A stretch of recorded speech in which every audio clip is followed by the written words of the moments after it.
Halo, salam sehat untuk kita semua. Kali ini kita akan membahas mengenai tes minat, dasar teoritisnya, dan cara membaca serta menginterpretasikan hasilnya secara akurat untuk bimbingan karir dan pendidikan.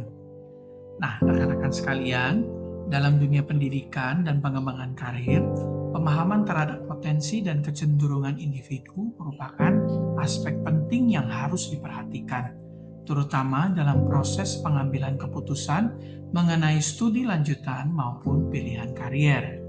Salah satu aspek penting dalam mengenal potensi individu adalah minat. Nah, rekan-rekan sekalian, kenapa penting untuk tahu minat kita? Minat adalah kunci untuk memahami potensi individu dalam pendidikan dan karier. Tes minat membantu mengidentifikasi preferensi. Jadi, minat tidak hanya mencerminkan hal-hal yang disukai seseorang, tetapi juga memberikan gambaran terhadap kegiatan atau bidang kerja yang memungkinkan individu tersebut untuk berkembang secara optimal. Jadi, interpretasi yang akurat dalam tes minat sangat penting untuk bimbingan yang tepat. Apa itu tes minat? Tes minat ialah instrumen psikologis untuk mengidentifikasi preferensi individu terhadap aktivitas, studi, atau pekerjaan tertentu. Nah, ini berbeda dari tes kemampuan karena tes minat tidak mengukur seberapa baik seseorang melakukan tugas.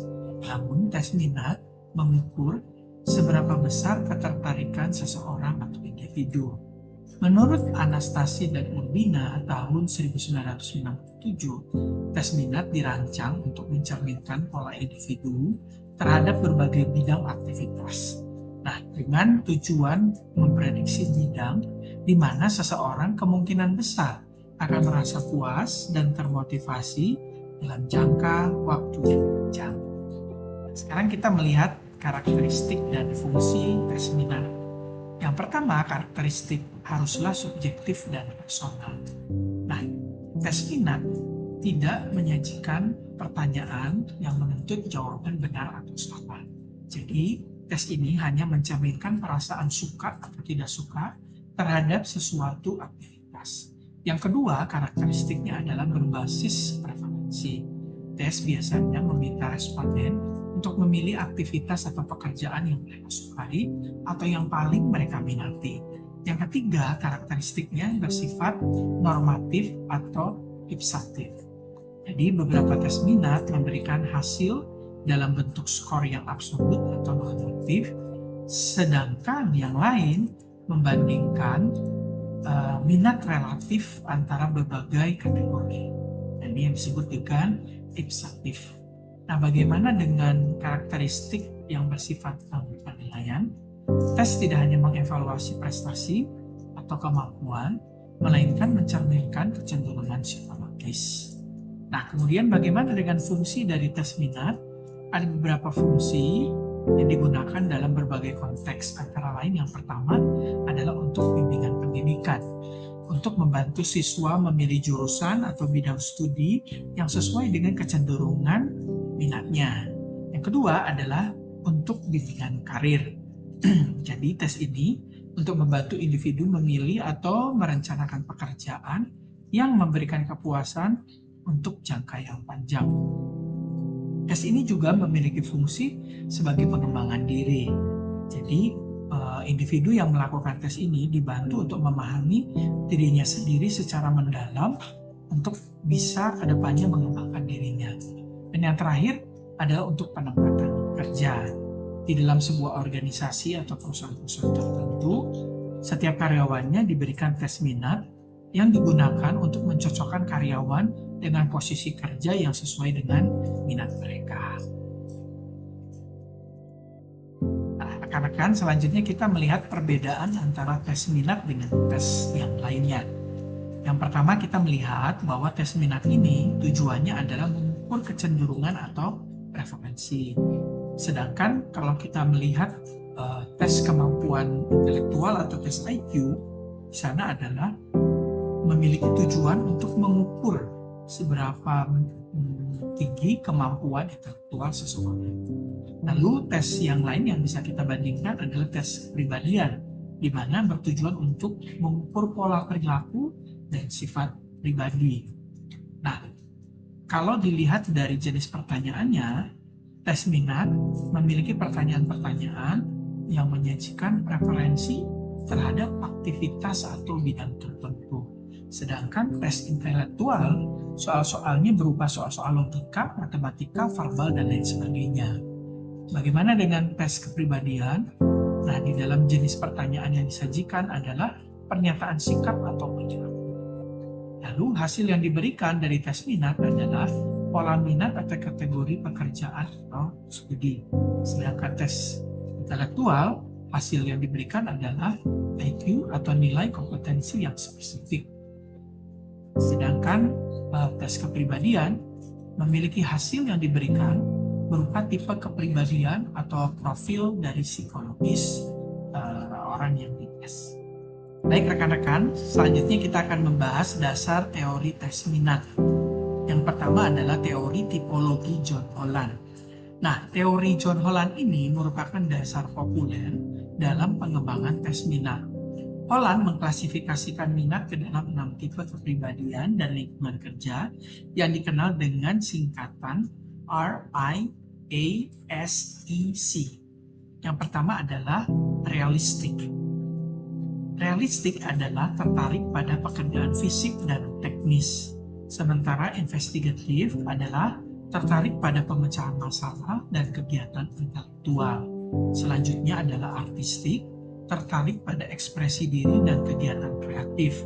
Yang keempat adalah sosial, tertarik membantu orang lain. Kemudian yang kelima adalah enterprising, tertarik pada kegiatan yang bersifat memimpin atau mempengaruhi. Dan yang terakhir adalah konvensional, yaitu tertarik pada pekerjaan yang terorganisir dan sistematis. Nah, kemudian teori yang kedua adalah teori social cognitive career. Teori ini dikemukakan oleh Land, Brown, dan Hackett. Teori ini menyatakan bahwa minat perkembangan atau minat berkembang didapat melalui pengalaman belajar, lalu pengaruh lingkungan, dan efikasi diri. Pemahaman terhadap tes minat harus mempertimbangkan faktor-faktor bukan saja eksternal, tapi juga internal yang membentuk kecenderungan seorang individu. Kita masuk ke dalam macam-macam tes minat. Yang pertama, ada Strong Interest Inventory atau disingkat dengan SII. Deskripsi dari tes ini dikembangkan berdasarkan teori Holland, menyediakan laporan tentang tipe seseorang dan hubungan minatnya terhadap pekerjaan-pekerjaan spesifik. Lalu, kelebihan dari tes ini adalah komprehensif dan banyak digunakan dalam bimbingan karier. Interpretasinya dalam bentuk profil tipe Riasek dan skor sesuai terhadap beberapa bidang pekerjaan. Kemudian, alat tes yang kedua adalah Self-Directed Search atau SDS. Tes ini adalah tes mandiri berdasarkan teori Holland, terdiri dari item yang menggambarkan aktivitas, kompetensi, pekerjaan, dan minat individu. Nah, kelebihan dari tes ini mudah digunakan dan diinterpretasikan oleh konselor maupun oleh klien itu sendiri. Nah, interpretasinya berupa kode 3 huruf dari Riasek yang mencerminkan tipe dominan dari seorang individu. Yang ketiga, kita ada alat tes yang bernama Other Career Interest Assessment atau disingkat dengan KCIA. Nah, deskripsinya, tes minat ini berbasis pada pilihan preferensi terhadap kegiatan tertentu. Kelebihan dari tes ini cocok untuk siswa sekolah menengah. Nah, interpretasi dari tes ini mengelompokkan minat berdasarkan kategori pekerjaan dan memberi gambaran bidang yang disukai. Nah, alat tes yang keempat adalah tes minat karier Becker atau disingkat dengan TMKB. Nah, deskripsi dari tes ini adalah tes minat yang dikembangkan dan disesuaikan dengan konteks Indonesia, kita orang Indonesia, oleh tim Becker. Kelebihannya, karena sudah disesuaikan dengan konteks Indonesia, sehingga kontekstual dan relevan dengan latar budaya Indonesia. Nah, interpretasi dari hasil ini menyediakan profil minat yang sesuai dengan bidang studi dan pekerjaan di Indonesia. Setelah melakukan tes minat, sebelum melakukan interpretasi, seorang konselor perlu memperhatikan beberapa prinsip yang penting di dalam interpretasi tes minat. Prinsip yang pertama, konselor perlu menyadari bahwa tes minat bersifat subjektif. Tidak ada jawaban benar atau salah, semua respon mencerminkan preferensi pribadi yang valid dari seorang individu.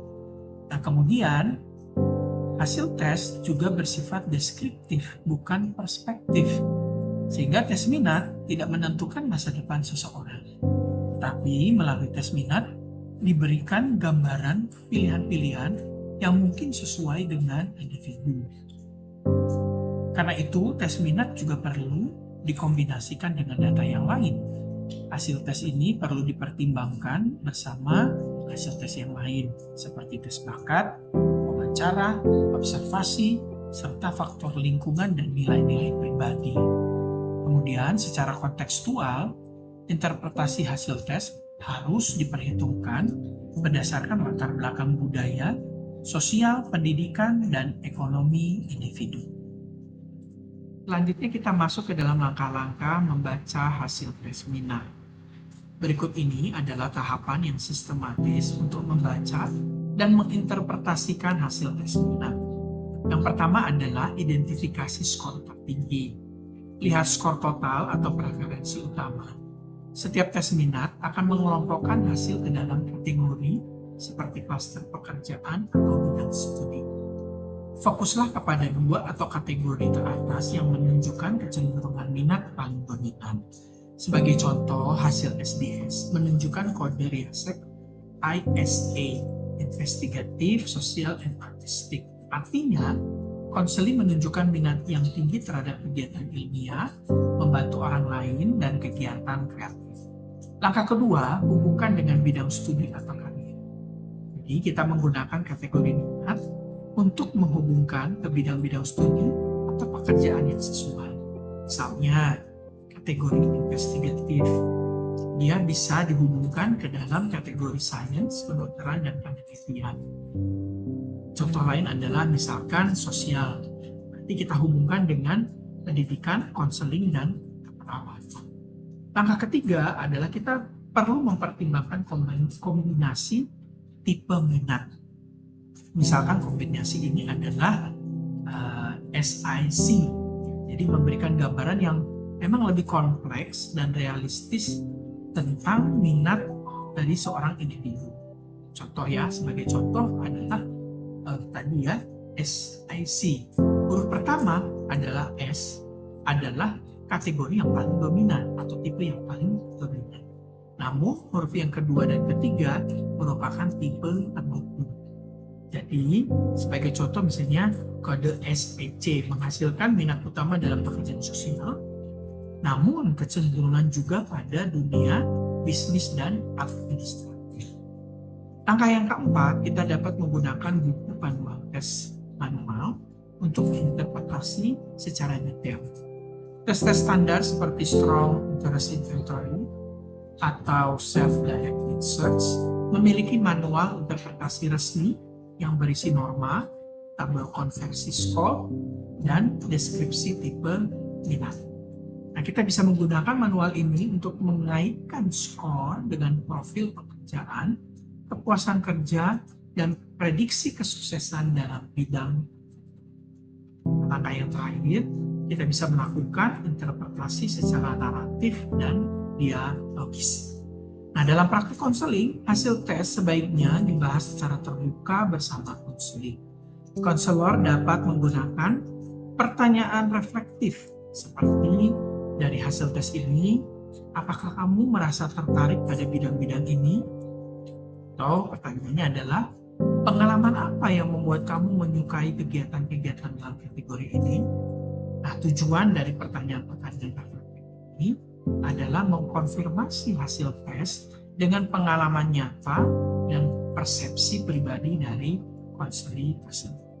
Nah, demikianlah langkah-langkah membaca hasil tes minat. Kita telah sampai kepada kesimpulan, tes minat adalah instrumen penting untuk pemahaman diri dan perencanaan karier.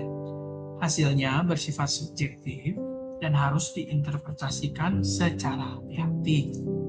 Tentunya dikombinasikan dengan data-data lain dan mempertimbangkan konteks dari setiap individu yang mengikuti tes minat. Sebagai seorang konselor, perlu memahami jenis tes dan cara interpretasinya untuk memberikan arahan yang profesional dan etis, serta membantu konseli mencapai pilihan hidup yang terarah, realistis, dan sesuai dengan dirinya. Demikianlah pembahasan kita mengenai memahami tes minat dan interpretasinya. Terima kasih sudah menonton video ini. Kita ketemu lagi di video-video lainnya. Sampai jumpa, salam sehat.